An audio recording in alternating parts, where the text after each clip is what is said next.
कि लगा दो आग पानी में जवानी उसे काटे हैं। कहना चाहूँगा दोस्तों कि लगा दो आग पानी में जवानी उसे काटे हैं और छीन लो सिलेक्शन कहानी उसे काटे हैं, कहानी उसे काटे हैं। हेलो दोस्तों, आप सभी का स्वागत है आपके अपने चैनल एसएससी ओनर दोस्तों। मैं हूं सप्ता और राज्य क्लास में दोस्तों मैं के कुछ इंपोर्टेंट क्वेश्चन को शामिल किए हैं जो आपको आगामी सभी परीक्षा एसएससी सीजीएल, यूपी पुलिस, लेखपाल, एनटीपीसी ग्रुप डी अगर आप किसी भी एग्जाम की तैयारी कर रहे हैं तो आपके लिए काफी ज्यादा महत्वपूर्ण होने वाला है। तो दोस्तों आप सभी से रिक्वेस्ट है कि शुरू में बने रहिएगा। तो आइए हम बारी बारी से सारे प्रश्न को सोल्व करते हैं, जिसमें दोस्तों आप सभी के सामने ये पहला प्रश्न है। सभी लोग प्रश्नों के पढ़ के समझने का प्रयास कीजिएगा। और दोस्तों ध्यान रखिए, प्रश्न एग्जाम में एक बार नहीं कई बार पूछा गया और मोस्ट इंपोर्टेंट टाइप के प्रश्न ऐसे प्रश्न एग्जाम में हमेशा पूछ जाते हैं दोस्तों। तो प्रश्न कह रहा है कि एक समबाहु त्रिभुज का क्षेत्रफल 49√3 वर्ग सेंटीमीटर है। ध्यान दें, तो इसकी भुजा सेंटीमीटर में क्या होगा ये आप सभी को बताना है। दोस्तों ध्यान दें, प्रश्न कर रहा है कि एक समबाहु त्रिभुज का क्षेत्रफल 49√3 वर्ग सेंटीमीटर दिया हुआ है, तो इसकी भुजा जो है सेंटीमीटर में क्या होगा ये आप सभी को बताना है। दोस्तों ध्यान दें, तो आप सभी को बताना चाहिए कि समबाहु त्रिभुज का क्षेत्रफल क्या होता है। दोस्तों आप सभी को अगर समबाहु त्रिभुज का क्षेत्रफल पता है तो आप प्रश्नों का आंसर सेकंडों में लगा सकते हो। तो ध्यान दे, समबाहु त्रिभुज का क्षेत्रफल होता है, ध्यान दे √3/4 गुना भुजा स्क्वायर। ध्यान दे सभी लोग, समबाहु त्रिभुज का क्षेत्रफल होता है, ध्यान दे सभी लोग, √3/4 गुने भुजा स्क्वायर। ध्यान दे, समबाहु त्रिभुज का क्षेत्रफल क्या होता है, √3/4 गुने भुजा स्क्वायर। दोस्तों ये फॉर्मूला आप सभी को पता होना चाहिए। तो ये प्रश्नों का जवाब सेकंडों में कर सकते हो। तो ध्यान दे, यहाँ पे करना क्या है कि एक समबाहु त्रिभुज का क्षेत्रफल दिया हुआ 49√3 यानी कि इसके बराबर वो दिया हुआ है। दोस्तों हम सभी को निकालना क्या है, इसकी भुजा यानी कि ए का मान हम सभी को निकालना है। ध्यान दे सभी लोग, ए का मान हम सभी को निकालना है। तो यहाँ पे दिया हुआ है समबाहु त्रिभुज का क्षेत्रफल कितना, √3/4 गुने भुजा स्क्वायर। दोस्तों इसके बराबर दिया हुआ है यहाँ पे 49√3। ध्यान दें, 49√3 इसी के बराबर दिया हुआ है, क्योंकि यहाँ पे कह रहा है कि एक समबाहु त्रिभुज का क्षेत्रफल दिया हुआ 49√3। तो दोस्तों यहाँ पे क्षेत्रफल बराबर क्षेत्रफल कर लिए। अब निकालना क्या है दोस्तों, ए का मान। तो ध्यान दें, ए का मान निकालना है कि नहीं, ए स्क्वायर यहाँ पे दिया हुआ है दोस्तों।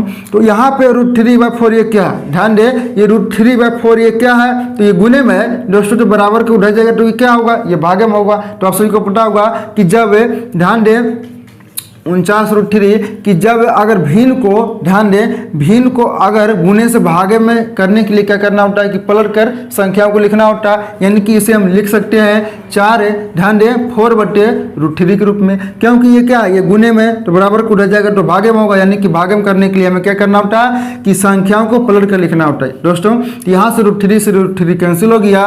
तो यहाँ पे 49 यानी कि ध्यान दें 49 चौके कितना होता है, 196।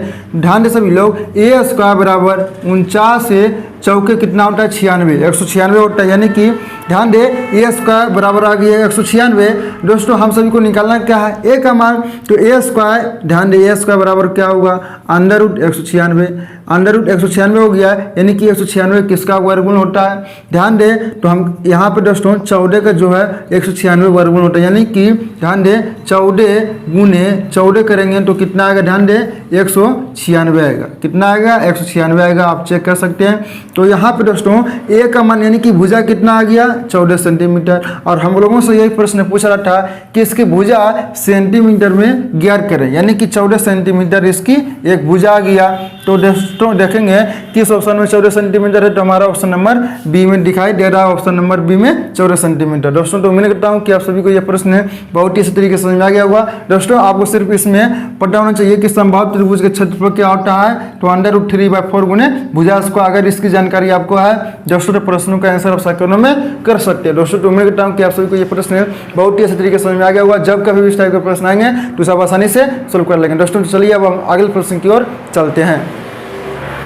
दोस्तों ध्यान दे सभी लोग, आप सभी के सामने ये सेकंड प्रश्न है और ध्यान दे काफी ज्यादा इंपोर्टेंट टाइप का प्रश्न है। इस टाइप का प्रश्न हमेशा एग्जाम में पूछ जाते हैं दोस्तों। तो ध्यान दे, प्रश्न कर रहा है कि यदि 100 बिल्लियां 100 दिन में 100 चूहे मारती है। ध्यान दे सभी लोग, काफी ज्यादा इंपोर्टेंट टाइप का प्रश्न है और ऐसे प्रश्न एग्जाम में हमेशा पूछे जाते हैं दोस्तों। तो प्रश्न कर रहा है कि यदि 100 बिल्लियां 100 दिन में 100 चूहे मारती है तो आप सभी को बताना है कि 4 बिल्लियां 4 चूहे कितने दिनों में मारेगी। दोस्तों ध्यान दे, ऐसे प्रश्न को सोल्व करने के लिए आपको बिल्कुल पेन उठाने की जरूरत नहीं है। लेकिन दोस्तों आप सभी को तरीका पढ़ाना चाहिए कि ऐसे प्रश्नों को हम सेकंडों में किस प्रकार से सोल्व कर सकते हैं। दोस्तों ध्यान दें, काफी ज्यादा इंपॉर्टेंट है प्रश्न है और ऐसे प्रश्न दोस्तों हमेशा एग्जाम में पूछ जाते हैं। लेकिन दोस्तों सिर्फ वैल्यू जो है यहाँ पे वो चेंज हो सकता है। यहाँ पे हो सकता है कि 50 बिल्लियाँ 50 दिन में 50 चूहे मारती है, यानी कि जो इसका मूल्य दोस्तों वो चेंज हो सकता है। लेकिन जो इस तरीका है, जो इस पैटर्न का क्वेश्चन है, ये हमेशा एग्जाम में पूछ जाते हैं दोस्तों। तो ध्यान दें, प्रश्न कर रहा है कि 100 बिल्लियाँ जो है 100 दिन में 100 चूहे मारती है। तो आप सभी को बताना है कि 4 बिल्लियाँ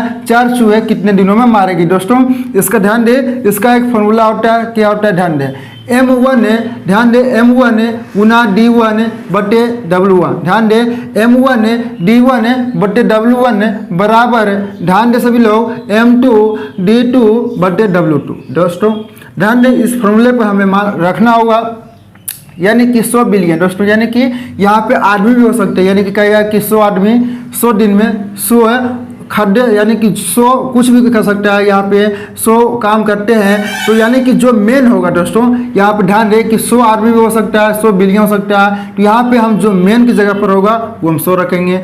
अब कह रहा है D1, यानी कि जितने दिन लगा है, D1 का मान कितना, यानी कि दिन कितने लगा यहाँ पे, तो 100 दिन कह रहा है कि 100 दिन। अब दोस्तों वर्क, यानी कि काम क्या किया जा रहा है, यहाँ पे कह रहा है 100 चूहे मारने के लिए।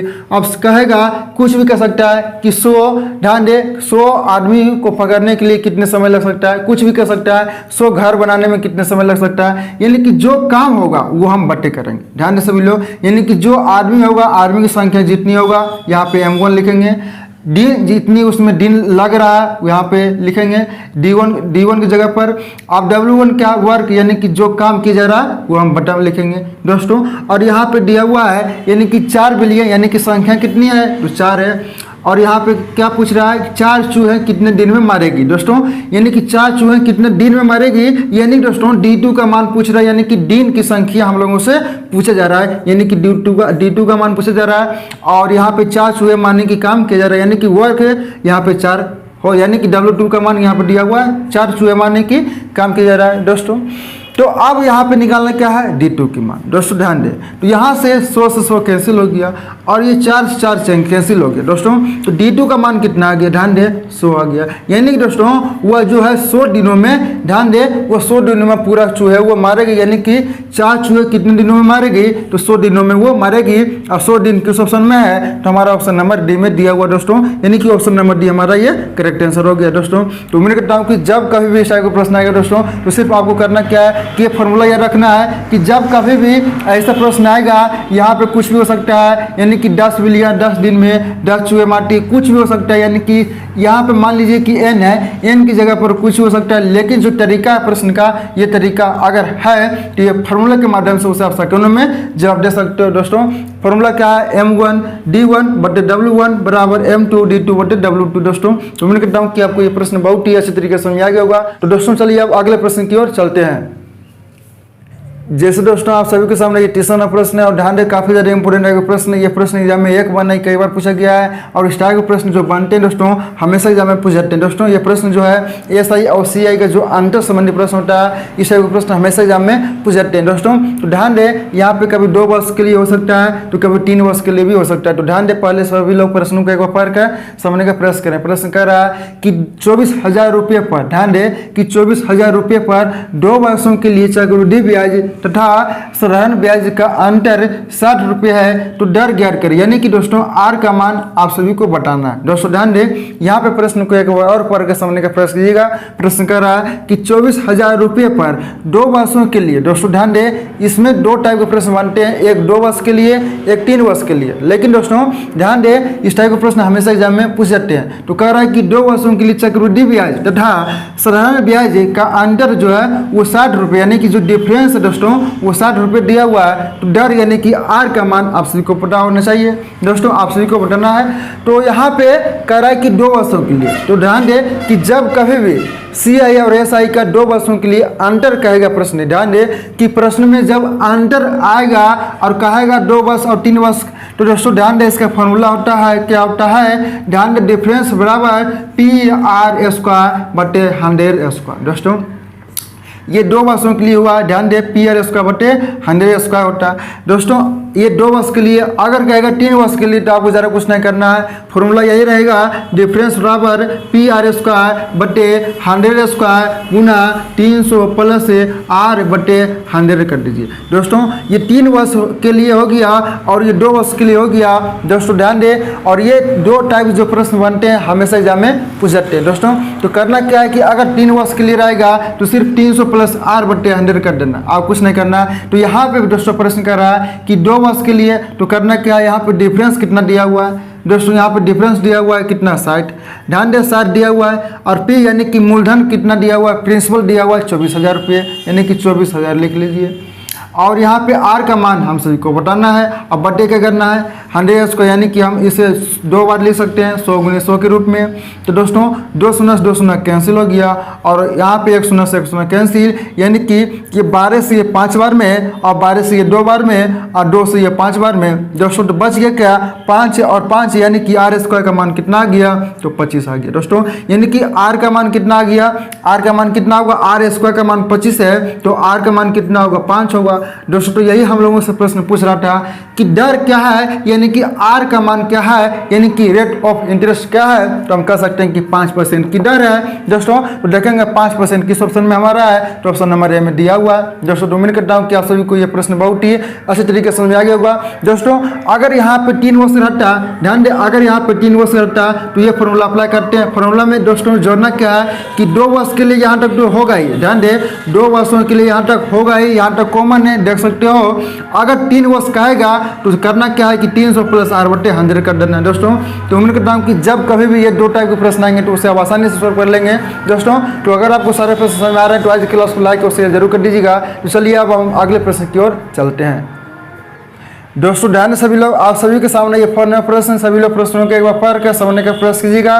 प्रश्न कर रहा है कि एक घनाभ की भुजाएं क्रमशः 24 सेंटीमीटर, 8 सेंटीमीटर तथा 6 सेंटीमीटर है, तो घनाभ की विकर्ण ज्ञात करें। दोस्तों ध्यान दें, आज मैं आपको जितने भी प्रश्न करवाएं सारे प्रश्न फॉर्मूला बेस्ड प्रश्न था। और दोस्तों सारे प्रश्न एग्जाम में एक बार नहीं कई बार पूछा गया है और सारे प्रश्न दोस्तों इंपॉर्टेंट टाइप के प्रश्न है, हमेशा एग्जाम में पूछ जाते हैं। दोस्तों तो सभी लोग प्रश्नों को एक बार पढ़ कर समझने का प्रयास कीजिएगा। प्रश्न कर रहा है कि एक घनाभ की भुजाएं जो है क्रमशः 24 से 8 और 6 दिया हुआ।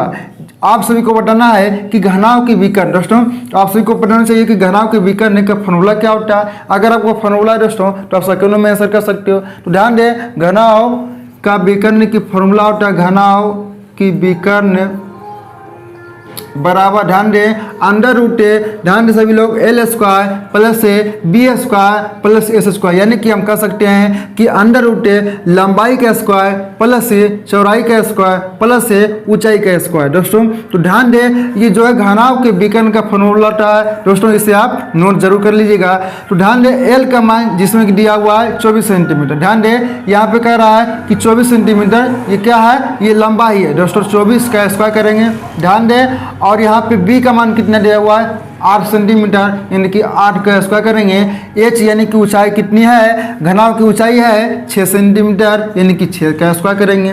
दोस्तों तो ध्यान दें, आप सभी को मैंने पीछे कई बार बोल चुका हूं कि कम से कम 1 से लेकर 30 तक दोस्तों आपका जो स्क्वायर होता है, यानी कि जो वर्ग होता है, आपको जानकारी होनी चाहिए। तो ही दोस्तों आप मैथ और रीजनिंग के प्रश्नों को आप फास्ट तरीके से सोल्व कर सकते हैं। तो यानी कि यहाँ पे बारी आ गई 24 का स्क्वायर। तो 24 का स्क्वायर कितना होता है सभी लोग बताएं। यहाँ पे 500 कितना होता है, 76 होता है। ध्यान दें, 24 का स्क्वायर 576 होता है और आर का कितना होता है 64 और 6 का कितना होता है 36। दोस्तों तो ध्यान दें, अब सारे संख्या को आपस में जोड़ेंगे तो कितना होगा, ध्यान दें, 6 4 10 और 10 और 6 कितना हो गया 16 और 6 3 9, 9 और 7 16 1 17 और यहाँ पे 6, यानी कि 676 आ गया। तो आप बताना है कि अंडर रूट 676 का मान कितना होता है। दोस्तों ध्यान दें, अब अंडर रूट 676 का मान कितना होता है, तो ध्यान दें 26 गुना 26 यानी कि 676 होता है। यानी कि दोस्तों 26 गुना 26 करेंगे तो कितना आएगा, ध्यान दें 676 आएगा। ध्यान दें 2 26 में से 1 26 हम बाहर कर देंगे क्योंकि रूट के अंदर है। तो यानी कि कह सकते हैं कि 6 दोस्तों यहाँ पे ध्यान दें 26 जो है सेंटीमीटर, 26 सेंटीमीटर जो है इसका क्या हो गया, तो दोस्तों भुजा हो गया। तो देखेंगे 26 सेंटीमीटर किस ऑप्शन में है, तो हमारा ऑप्शन नंबर ए में दिखा दे रहा है, यानी कि दोस्तों ऑप्शन नंबर ए हमारा सही आंसर हो जाएगा। दोस्तों तो उम्मीद करता हूँ कि आज की क्लास से सारे प्रश्न आपको समझ में आ गए होगा। दोस्तों आज की क्लास में जितने भी प्रश्न आपको करवाएं सारे प्रश्न मैंने आपको फॉर्मूला बेस्ड प्रश्न करवाएं। दोस्तों आप सारे प्रश्न एग्जाम में पूछ जाते हैं, भले ही दोस्तों जो यहाँ पे वैल्यू हो वो चेंज हो सकता है, संख्या का मान चेंज हो सकता है, लेकिन जो तरीका दोस्तों जिस टाइप का प्रश्न मैंने आपको सोल्व कराया वो टाइप का प्रश्न हमेशा एग्जाम में पूछ जाते हैं। दोस्तों तो आपसे से रिक्वेस्ट है कि अगर आप चैनल पर नए तो चैनल को सब्सक्राइब कर ले और साथ ही वाला तक जो हमारी आने वाली क्लास हो उसकी नोटिफिकेशन आपको मिल सके। दोस्तों तो आज की क्लास में इतना ही, मिलते हैं अगले क्लास के साथ, जब तक के लिए जय हिंद जय भारत।